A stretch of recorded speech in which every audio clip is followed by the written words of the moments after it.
আমাদের লাংসের ওপরে একটা চাদর আছে যেটাকে বলা হয় প্লুরা, আর আমাদের বুকের দেওয়ালের ভেতর দিকেও একটা চাদর আছে, সেটাও প্লুরার আরেকটা পার্ট।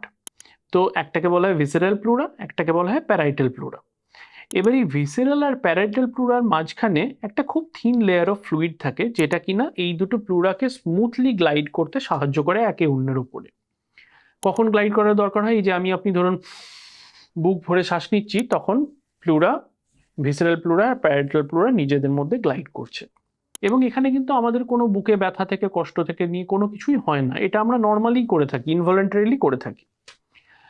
এখন কি হয়, কোনো কোনো রোগের ক্ষেত্রে, ধরুন কারোর ইনফেকশন হয়েছে, নিউমোনিয়া হয়েছে, কারোর টিবি হয়েছে, কারোর ক্যান্সার হয়েছে, কারোর হার্ট ফেলিওর হয়েছে, কারোর আর্থ্রাইটিস জনিত প্রবলেম আছে, এরকম বিভিন্ন ধরনের প্রবলেমে প্লুরার মধ্যে একটা ইনফ্লামেটরি চেঞ্জেস হয়, এবং এই ইনফ্লামেটরি চেঞ্জেস থেকে প্লুরাতে আলটিমেটলি জল জমতে শুরু করে, এবং সেই জলটা এই ভিসেরাল আর প্যারাইটাল প্লুরার মাঝখানে জমতে শুরু করে।